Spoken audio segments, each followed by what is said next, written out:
नमस्कार विद्यार्थी मित्रांनो, क्रिएटिव्ह मॅथ्स मराठी या आपल्या लाडक्या युट्यूब चॅनलमध्ये तुमच्या सगळ्यांचं पुन्हा एकदा सहर्ष स्वागत आहे।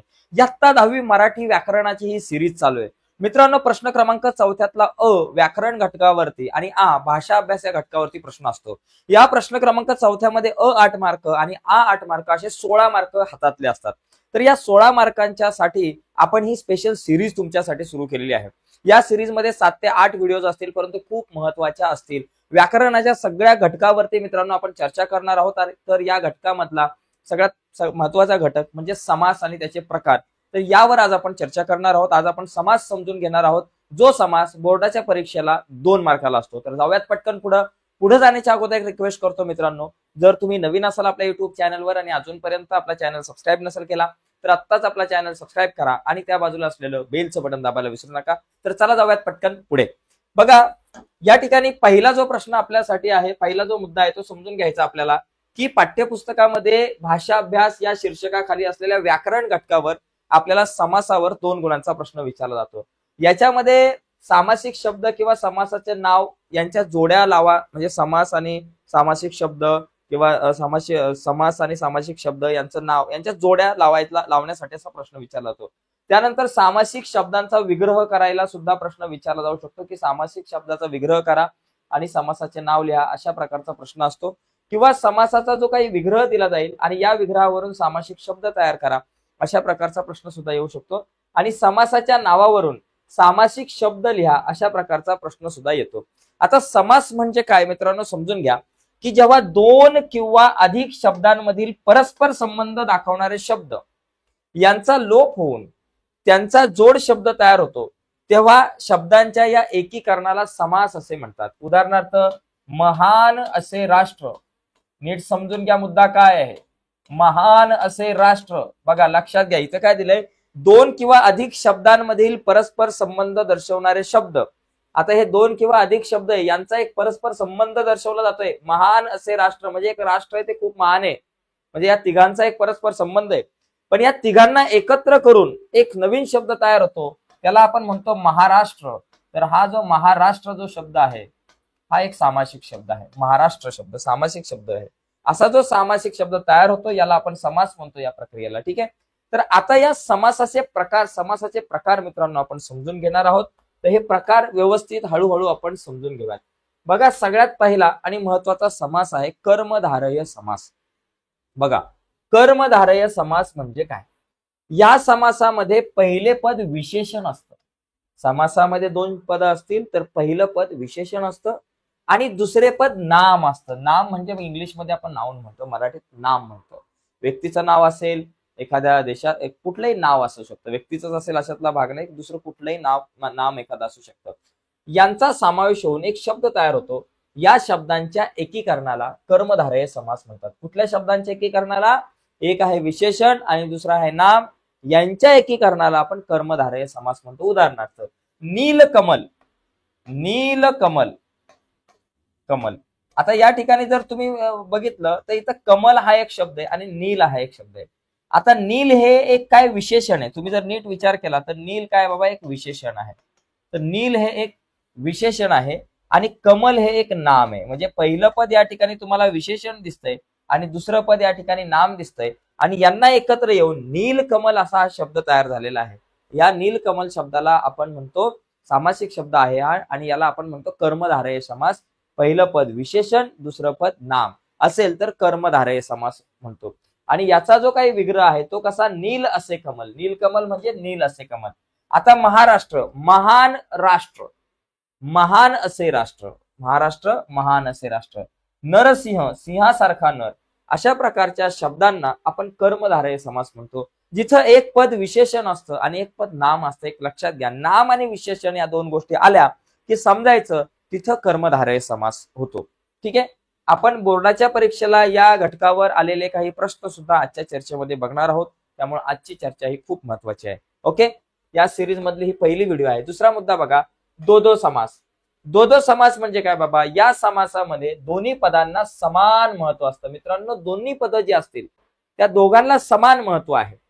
जेव्हा समान प्राधान्य असलेले 2 शब्द एकत्र येऊन नवीन 2 जोड शब्द तयार होतो, नवीन एक जोड शब्द तयार होतो। बघा, समान प्राधान्य, दोन शब्दांना समान प्राधान्य आहे आणि असे समान प्राधान्य असलेले दोन शब्द एकत्र आले आणि एकत्र येऊन जो शब्द तयार झाला त्याला आपण द्वंद्व समास असं म्हणतो. बघा याच्यामध्ये तीन प्रकार आहे, लक्षात येईल तुम्हाला. इतरेतर द्वंद्व समास म्हणजे आई वडील. आता आई वडील हे जे दोन काही शब्द आहे या दोन्ही शब्दांना एक समान वजन आहे, या दोन्ही शब्दांना समान महत्व आहे. जितकी आई महत्वाची तितकेच वडील महत्वाचे, या दोघांना सुद्धा समान महत्व आहे. ओके, म्हणून आई वडील हा एक सामासिक शब्द जो आहे याला आपण म्हणतो द्वंद्व समास, कारण दोघांना सुद्धा समान महत्व आहे. द म्हणजे दोनच लक्षात ठेवा, द्वंद्व समास दोघांना समान महत्व. आणि आई आणि वडील, बघा आई किंवा वडील असं नाही, आई आणि वडील यांना पर्याय नाही, आईला वडील पर्याय असं नाही, आई किंवा वडील नाही म्हणू शकतो. आई आणि वडील दोन्ही पाहिजे, आई पाहिजे किंवा वडील पाहिजे, दोघांपैकी एकच पाहिजे असं आपण म्हणत नाही. आई आणि वडील मला दोन्ही पाहिजेत. म्हणजे हे दोन शब्द तयार होताना असताना यांचा सामासिक याचा जो विग्रह होत असताना या दोन शब्दांना जोडण्यासाठी आपण आणि या उभयान्वी अव्ययाचा उपयोग करतो, आणीचा उपयोग करतो किंवा वचा उपयोग करतो. याला आपण म्हणतो इतरेत्तर द्वंद्व समास. या द्वंद्व समासाला काय म्हणतो? इतरेत्तर. राम लक्ष्मण, महाभारतामध्ये राम आणि लक्ष्मण दोन्ही महत्वाचे आहेत. महाभारत तुम्हाला नाटक बसवायचंय, राम पाहिजे किंवा लक्ष्मण पाहिजे असं नाही म्हणू शकत, दोन्ही पाहिजे, राम आणि लक्ष्मण दोन्ही. म्हणजे इथं सुद्धा राम आणि लक्ष्मण दोघांना समान महत्व आहे, द्वंद्व समास आहे, पण आणि आला जोडण्यासाठी, म्हणून राम आणि लक्ष्मण यांच्यामध्ये आणि आलाय म्हणून याला म्हणतो इतरेत्तर द्वंद्व. आणि वैकल्पिक, इतरेत्तर आणि वैकल्पिक मध्ये काय फरक आहे? इतरेत्तर मध्ये या दोन शब्दांना आणि जोडतो, पण वैकल्पिक म्हणजे पर्यायाला, खरे खोटे, खरे खोटे दोघांना समान महत्व आहे. आता एखादी गोष्ट खरी आणि खोटी असं नाही म्हणू शकत, एखादी गोष्ट खरी असू शकते किंवा खोटी असू शकते, एकाच टायमाला ती खरी आणि खोटी नाही होऊ शकत. दोघांना सुद्धा पर्याय आहे, खऱ्याला पर्याय खोटं, खरे किंवा खोटे, म्हणजे हा सुद्धा एक द्वंद्व समास आहे, पण दोघांना जोडण्यासाठी किंवाचा वापर केला गेलेला आहे. त्याच्यामुळं हा जो आहे हा वैकल्पिक द्वंद्व आहे. द्वंद्व समास आहे पण कसा आहे? वैकल्पिक द्वंद्व समास आहे. आता बरे वाईट, बरे वाईट, बरे किंवा वाईट असेल म्हणून हा सुद्धा वैकल्पिक. आणि तिसरा समास समाहार द्वंद्व अतिशय सोपा आहे.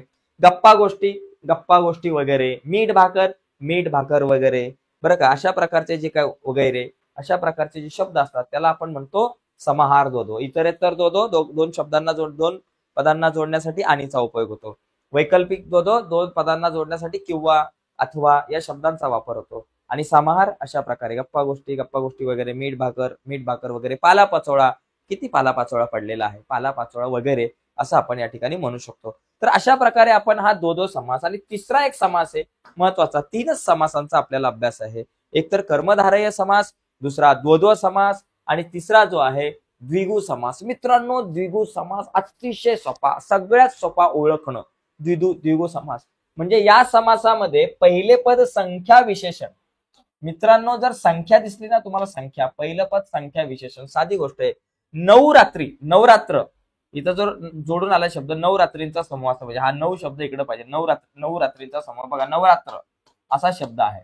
हा नवरात्र जो शब्द आहे याच्यामध्ये पहिलं पद जे आहे नऊ म्हणजे काय झालं? एक द्विगु समास झाला. हा पहिलं पद जर का संख्या विशेषण आलं तर द्विगु समास. नवरात्र म्हणजे 9 रात्रींचा समूह, 9 रात्रींचा समूह या ठिकाणी आपण म्हणू शकतो. 9 रात्रींचा समूह म्हणजे नवरात्र. पंचारती 5 आरत्यांचा समूह, पंचमुख 5 मुखांचा समूह, त्याच्यानंतर चौरस 4, बघा या ठिकाणी चौकोन 4 कोणांचा समूह, तर नवरस 9 रसांचा समूह, अष्टकोन 8 कोणांचा समूह. पहिलं पद जर का संख्या विशेषण दिसलं समजायचा द्विगु समास आहे. ओके, एकदम सोपं आहे. आता हे 3 समास आपण पाहिले, तर या समासांवर आधारित काही प्रश्न विचारले जातात, तर ते प्रश्न आपण बघूयात. बघा या ठिकाणी आपण बघा पुढील सामासिक शब्दांवरून समास ओळखा. बघा, दस दिशा 10 दिशांचा समूह. मी म्हटलं तुम्हाला पहिलं पद जर का संख्या विशेषण आलं तर समजायचं द्विगु समास आहे. हा झाला तुमचा द्विगु समास. मातृभूमी, मातृभूमी, माता हीच म्हणजे भूमी हीच माता, मातृभूमी म्हणजे भूमी हीच माता. हा जो शब्द, हा जो आहे कर्मधारय. 10 किंवा 12 आपण म्हणू शकतो. हा झाला तुमचा द्वंद्व, वैकल्पिक द्वंद्व.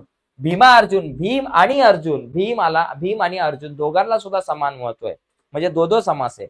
पण भीम अर्जुन यांना जोडण्यासाठी आणीचा वापर होतो म्हणून आपण याला म्हणू शकतो आपला हा जो आहे आपल्याकडं, आपण बघा लक्षात घ्या, हा सुद्धा, हे दोन्ही सुद्धा आपल्याकडं द्वंद्व समास आहे.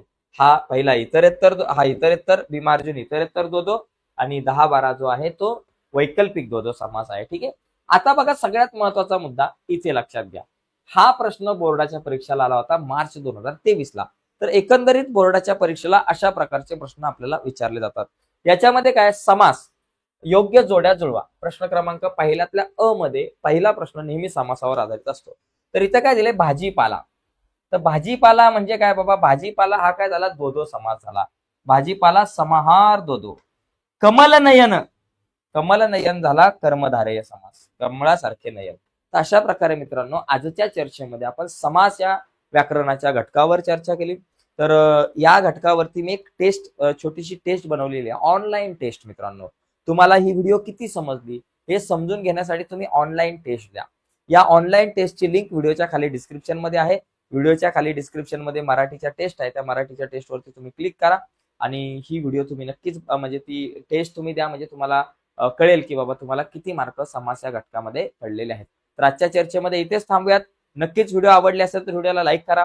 नवीन असाल चॅनलवर, अजूनपर्यंत चॅनल सबस्क्राईब नसेल केला तर आत्ताच आपला चॅनल सबस्क्राईब करा आणि त्या बाजूला असलेलं बेलचं बटन दाबायला विसरू नका, जेणेकरून मी अपलोड केलेल्या प्रत्येक नवीन व्हिडिओची नोटिफिकेशन तुमच्यापर्यंत पोहोचेल. ओके, तर सगळं थांबण्याच्या अगोदर, व्हिडिओला थांबवण्याच्या अगोदर पटकन व्हिडिओच्या खाली डिस्क्रिप्शन मध्ये दिलेल्या लिंकवरती जा आणि डिस्क्रिप्शन मध्ये मी लिंक दिली त्या लिंकवर क्लिक करून समास या घटकावरची छोटीशी टेस्ट आहे ती टेस्ट द्या, म्हणजे समासाचा अभ्यास तुमचा एकदम परफेक्ट होऊन जाईल. काय मित्रांनो, धन्यवाद सर्वांना.